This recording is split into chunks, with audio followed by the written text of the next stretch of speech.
Former world heavyweight boxing champion Anthony Joshua has suffered minor injuries in a car crash in Nigeria where two of the passengers were killed. To Nigeria, and British boxer Anthony Joshua has been in a car accident near Lagos in which two people died. Anthony Joshua, the man who just dominated Jake Paul 9 days ago in front of 33 million viewers, survived a horrific car crash in Nigeria on December 29th. But two of his closest friends didn't make it. In this video, we're breaking down everything that happened that morning on one of Africa's most dangerous highways, who we lost, what the investigation revealed, and what comes next for AJ. On the morning of Monday, December 29th, 2025, at approximately 11 a.m. local time, Anthony Joshua was traveling on one of Nigeria's most notorious highways, the Lagos-Ibadan Expressway in Ogun State. This wasn't just any road trip. Joshua, who has deep family roots in Nigeria and holds dual British-Nigerian citizenship, was spending time in his ancestral homeland following one of the biggest wins of his recent career. Just 9 days earlier, on December 19th, Joshua had knocked out Jake Paul in the 6th round of their highly publicized Netflix bout in Miami, a fight that drew an astounding 33 million viewers. The victory reinvigorated Joshua's career and reminded the world why he's a two-time heavyweight champion. He was riding high, celebrating with friends and family in Nigeria, the country where he briefly attended boarding school as a child. But that Monday morning, everything changed in an instant. According to the Ogun State Police Command and the Federal Road Safety Corps, Joshua was a passenger in a black Lexus SUV. He was seated in the back seat, traveling with 3 other people, the driver and 2 men who weren't just employees or colleagues. They were his brothers in every sense except blood.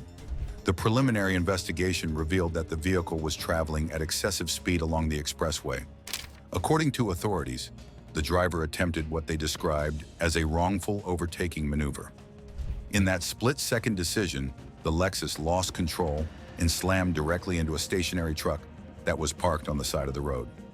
The impact was catastrophic. The crash claimed 2 lives immediately: Sina Gami and Kevin Latif Ayodele, known to friends as Lats. These weren't random passengers. These were 2 of the most important people in Anthony Joshua's life and career. Sina Gami had worked with Anthony Joshua for 10 years as his full-time sports and exercise rehabilitation coach. 10 years. Think about that. Gami was there through Joshua's rise to Olympic gold at the 2012 London Games. He was there through the championship wins and the devastating losses. He was in the corner for the battles with Vladimir Klitschko, Andy Ruiz Jr., and Alexander Usyk. Just weeks before the accident, Gami was in Miami conditioning Joshua for the Jake Paul fight. Gami wasn't just a respected coach in boxing circles. He had worked with NFL star Le'Veon Bell of the Pittsburgh Steelers and NBA champion Draymond Green of the Golden State Warriors. The man was at the top of his profession, respected across multiple sports. His last Instagram story, posted just hours before the crash, showed a black SUV in Lagos. He had no idea those would be among his final moments. Kevin Latif Ayodele was Joshua's personal trainer and another pillar of his inner circle. If you scroll back through Ayodele's Instagram, his very first photograph features a young, fresh-faced Anthony Joshua in the early stages of his fighting career. That's how far back their relationship went. Just hours before the crash, Ayodele posted a video to his Instagram story showing him playing table tennis with Joshua. They were laughing, joking around, living life. Hours later, he was gone.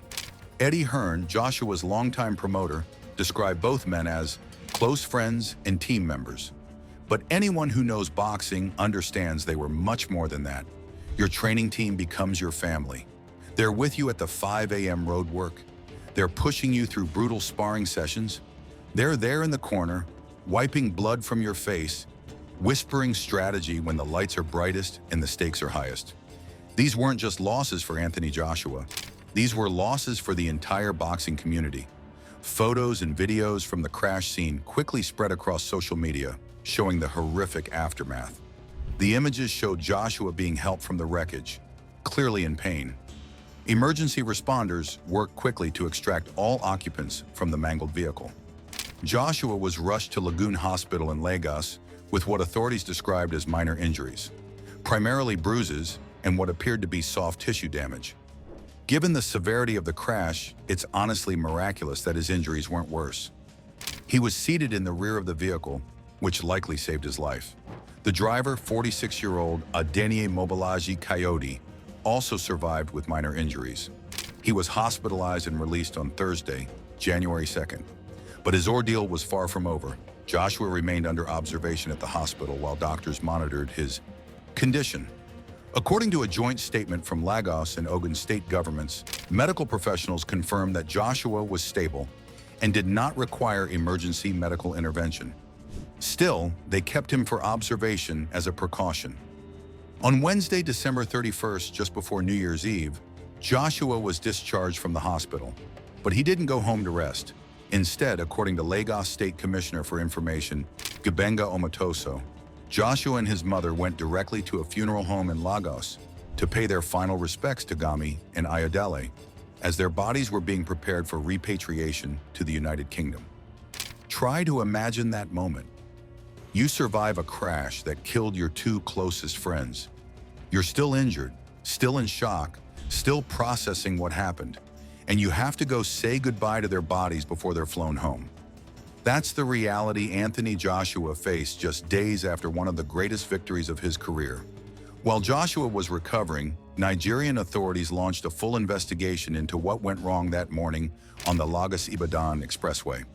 The Federal Road Safety Corps conducted preliminary investigations, and their findings were damning. According to their report, the vehicle was traveling well beyond the legally prescribed speed limit for that corridor. During an attempted overtaking maneuver, the driver lost control, and the vehicle crashed into a stationary truck parked on the roadside.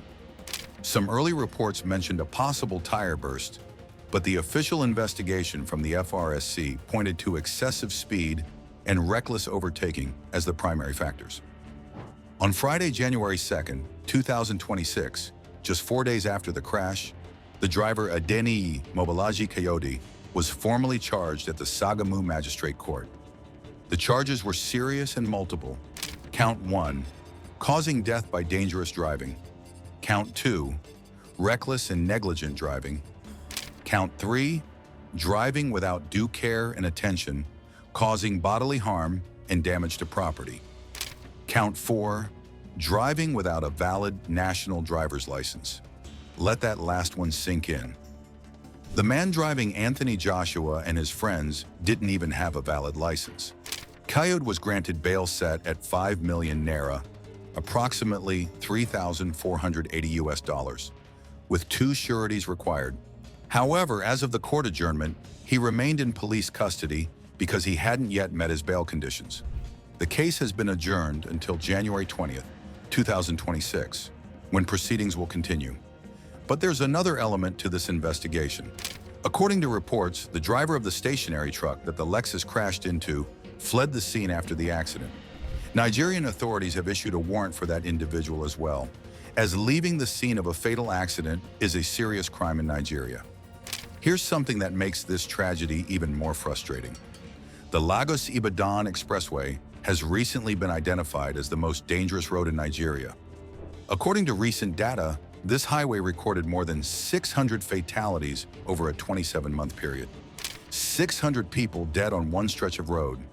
That's not just a traffic problem, that's a public safety crisis. The road connects Ogun State to Lagos, Nigeria's commercial center, and sees massive traffic volume daily. It's a vital economic artery for the country, but it's also become a death trap. Poor road conditions, inadequate lighting, vehicles parked on the roadside, speeding, and lack of enforcement have created a perfect storm of danger. This wasn't just bad luck or a freak accident. This was a preventable tragedy on a road that has claimed hundreds of lives because the infrastructure and safety measures aren't adequate for the volume and speed of traffic it handles. Joshua's crash has brought renewed attention to road safety in Nigeria, with many calling for urgent improvements to this notorious highway. The news of the crash sent shockwaves through the boxing community and beyond. Jake Paul, who just 9 days earlier had been on the receiving end of Joshua's punches in Miami, immediately took to social media with a message that showed real class. Life is much more important than boxing. I am praying for the lost lives, AJ, and anyone impacted by today's unfortunate accident. That's the thing about boxing. These fighters may be fierce rivals in the ring, but there's a deep respect and brotherhood in the sport. Paul could have stayed silent, but he didn't. Nigerian President Bola Ahmed Tinubu personally reached out to Joshua. According to reports, President Tinubu called the incident a tragic accident, expressed condolences to the families of the victims, and wished Joshua a full and speedy recovery. The president even prayed with Joshua during their conversation. Nigerian footballers also sent messages of strength and support to the grieving boxer, recognizing both his athletic achievements and his connection to Nigeria through his heritage. Eddie Hearn, Joshua's promoter, who has been with him throughout his professional career, released multiple statements keeping the public informed while asking for privacy for Joshua and the families of the deceased during this difficult time. Social media exploded with tributes to Gami and Ayodele. Fellow boxers, trainers, and sports professionals shared memories and photos, painting a picture of two men who were deeply respected and loved in their field. To understand why Joshua was in Nigeria in the first place, you need to understand his deep connection to the country. Anthony Joshua was born in Watford, England, to British Nigerian parents. At the age of 11, his family sent him to boarding school in Ikenne, Nigeria, just 85 kilometers from where the crash occurred. He spent formative time there before returning to Britain at age 12. In 2019, ahead of his fight against Andy Ruiz Jr., Joshua returned to Nigeria for the first time in 17 years. It was an emotional homecoming, and he's maintained strong ties to the country ever since. He holds Nigerian nationality in addition to his British citizenship. For Joshua, Nigeria isn't just his parents' homeland.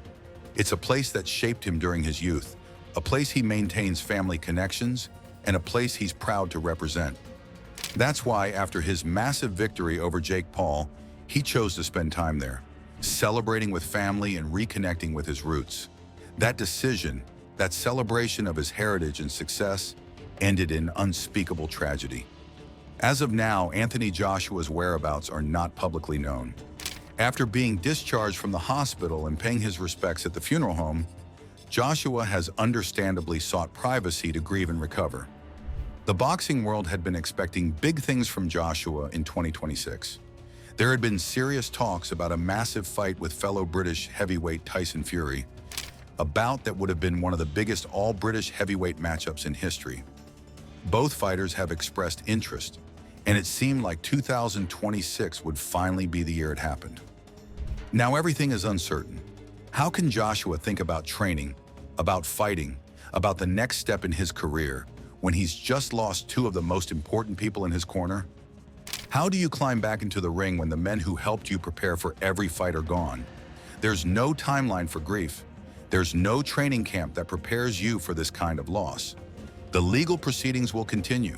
The driver faces serious charges that could result in significant prison time if convicted. The trial is set to resume on January 20th, 2026, and will likely shed more light on exactly what happened in those final moments before the crash. The families of Sina Gami and Kevin Latif Ayodele are planning funeral services in the United Kingdom, where their bodies have been repatriated. The boxing community will undoubtedly turn out in force to honor two men who dedicated their lives to the sport and to helping athletes reach their full potential. This tragedy reminds us of several harsh truths. First, life is fragile. 9 days.